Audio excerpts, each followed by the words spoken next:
Kyle. And I'm Travis. And we're the 4-6 Boys, back again with another video. And today, we are back with part 2 of our 2-part series. Movie and TV show plot holes that are not actually plot holes. And we're in the top 5, meaning that these are the bottom 5, aka the plot holes that are the most annoying or just flat out really piss me off. I don't know what you think, but for sure. If you did not see part 1, I would recommend go see part 1 right now. It is uploaded right now on our channel. I just uploaded it. Go check it out. All right, number 5's plot hole was one that at first glance makes sense, but then when you think about it, it really doesn't. And it's all about reading the books and paying attention to the movie. Yep. In Harry Potter and the Prisoner of Azkaban with the Time Turner. Yep. There's sort of a 2-part, but they're kind of the same thing. The first part is, why don't they ever use it again, and why have they never used it beforehand? And the other one is, why don't they ever use it to go back in time to kill Voldemort when he was a baby, blah, blah, blah. Yep. The typical time travel thing. Okay, I don't know if you have anything to add to this, but I have talked with someone who has read the books to the T. And from my understanding, first of all, the Time Turner goes on, like, the furthest it goes back is a day, if I remember correctly. Yeah. 24 hours is the longest it goes back. Yeah. Number 2. From what I understand, the Harry Potter universe is more or less a fixed timeline. You can change little things, but basically, if something is like going to like essentially the big picture or whatever, you can't change any of that stuff. Even if you stray away, it's eventually going to go to that path anyway. Yep. And I feel like it's like, yeah, you would think it'd be easy enough to go back and kill Voldemort and stuff like that, but then you got to think like to now, like you have that rule where like if you kill something in the past and like what the timeline would be, stuff like that. And essentially, even if somehow they broke the rules of their own lore and they did that or whatever, there's just going to be another big bad as big as Voldemort because of that whole thing that you can change one little thing, but it's ultimately going to lead to similar events. Exactly. And also, from my understanding, what I was told, the other Time Turners were actually destroyed. So even if they could do it, they could not because the artifacts were destroyed. Yep. The next one is from Avengers Infinity War. Oh boy. The plot hole in question is, why didn't Thanos just use the gauntlet to, when he snaps his fingers, to double the resources in the entire universe rather than wipe out the universe and out of existence? Mm-hmm. Do you see any problems with this? Yeah. Just carry on. Okay. First of all, Thanos has had the thought of genocide in his mind for years and full-on admitted to having the thought in his mind. And it's like, with the thought in mind, he already knew like what he was gonna do, what was gonna go down, and obviously he had more future plans in mind and stuff like that. So. And second of all, I don't know about you, but the thought of doubling the resources actually makes less sense than snapping out the population, because it is established that every being in the universe are wasteful with their resources or whatever. Yeah. And literally all it's just doing is just delaying the inevitable. And then once you get to like maybe another generation, yeah, it's gonna probably work short time, but it's eventually gonna get back to square one. Where snapping away half the population or whatever, it's gonna solve I think it's gonna solve the problem even more, mainly because if you think about it, half the population is gone. Yes, and I know that eventually the population is gonna get back to that way, but the process is going to be like 3 times slower than just doubling the resources. I agree.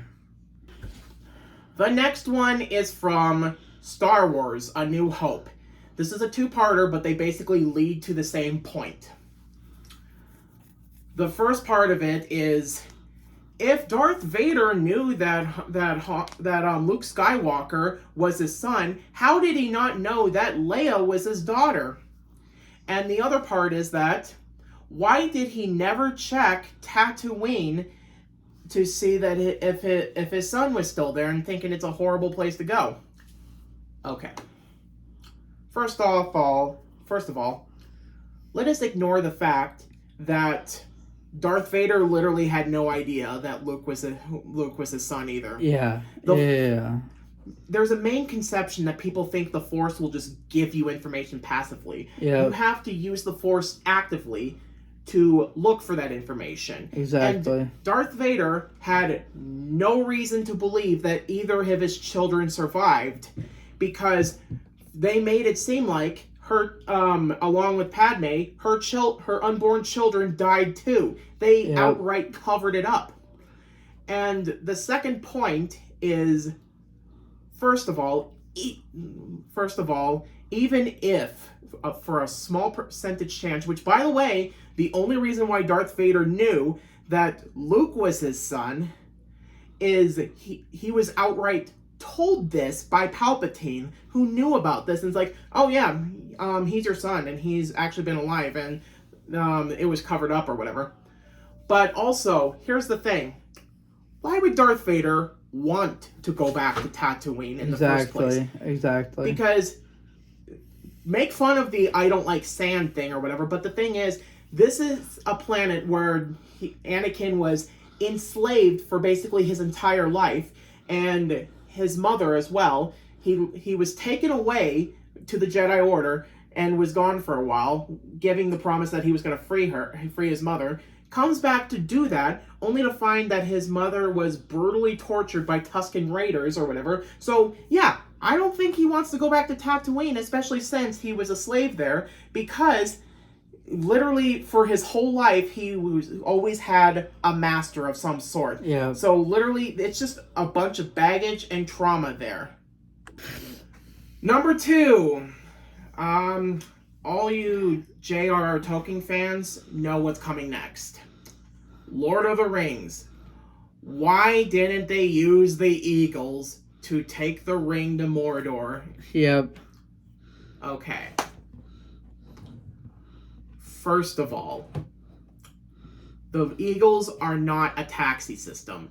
They are not gonna literally take you wherever you need to go, everywhere you need to be, because the thing is, they also do not get involved with mortals unless absolutely necessary, because they were overhunted by people and other beings out there, and the only reason why they were even able to come is because they were friends with Gandalf. Yeah. Second, even if we were to ignore that fact, like Gandalf and various others, the Eagles will be tempted to take the ring for themselves. And you're going to have godlike beings with the ring. It's bad enough to have the wizard or the wizard Gandalf and maybe like Frodo or whatever, but you're going to give them to fucking giant eagles? Yeah, exactly. And also, here's another important point. The eagles are huge. They are going to be seen by Sauron, and they're going to be shot down by every living being, where Sauron is going to outright point into their directions, and they're going to be shot down, therefore taking the ring for themselves back to Sauron. And also, most importantly, even if we were to ignore everything there, it would just be a boring story. Yeah, like, there would be no point in even seeing. It would be a really short movie. Yeah, joke about the fact that it's like, oh, it'd be, say, 3 movies on walking or whatever, but the thing is, it's still a story. Exactly. And it would not be interesting to have an eagle pick up Frodo, take him to Mordor, drop the ring, boom, there you go. Exactly. There'd literally be It's no literally story. just about the journey, and how literally, how even the most unexpected things could take down a big baddie, because Sauron has such a big ego that he does not think that anyone would dare do this or whatever. So it makes it just that more satisfying when they throw the ring in a sneak attack sort of way or whatever, and by the time he realizes it, it's too late. Yep. Next one, I think I know where Travis is going to go with, so I'll let him go with this one. Okay. This one was said by one person, and it really made me mad to the point that I felt the need to put this at the top. One of my favorite shows is Star Wars: The Clone Wars, because it took the problems of the prequels and made it better. One of my favorite characters from that show was Ahsoka Tano. I liked her even when everyone else hated her, and now she's a fan favorite. But the big plot hole in question at the last arc of season 7, the final season of the show, this one person asked, why did she not warn the Jedi Order about Darth Maul saying that Anakin is going to turn to the dark side and that she could have prevented Order 66? Okay. First of all, you're in Ahsoka's position. You're going to trust Darth Maul. Yeah. A guy who literally slaughtered an entire random village that he came across just to get Obi-Wan's attention. Yeah. No reason, just killed them just to get one guy's attention. Yeah, exactly.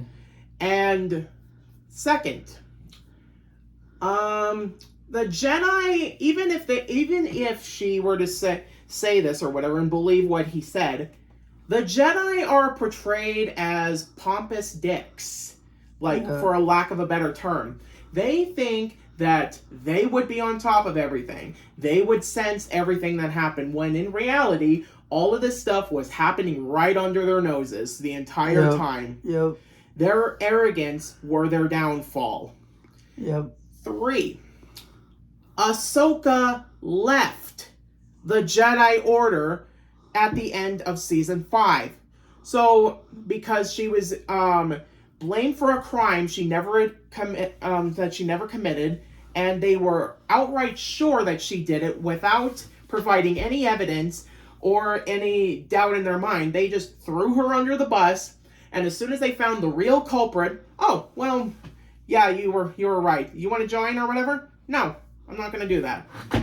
So, even if that were the case, she doesn't trust the Jedi Order enough. There's even a point in one of the final episodes where when Mace Windu is talking to her, he never refers to her by name. Instead, he refers to her as citizen. So why would she trust them over this? And